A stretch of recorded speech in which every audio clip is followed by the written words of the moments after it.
Hello everyone, welcome back into this channel, and in this tutorial it's gonna be a tutorial about Telegram application, and I would like to show to you the way how to block and unblock someone on Telegram. So the first thing you have to do, open your Telegram application, and after you open it, you just need to decide which contact that you want to block.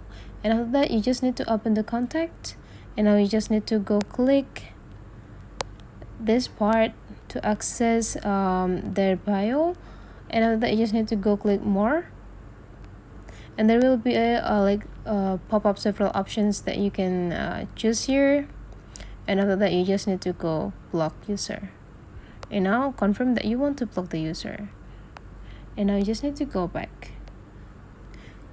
And the way to unblock the contact, you just need to go visit their profiles, and after that you just need to do the same. Just click these three small dots, or if you already blocked it, they will appear in this part an unblock button, so you just need to go click it and then confirm that you want to unblock this contact. So that's the way how to block and unblock people on Telegram. Hopefully this tutorial today is useful for you, so don't forget to leave some comment, like and subscribe into this channel, and I'll see you for the next video. Bye bye.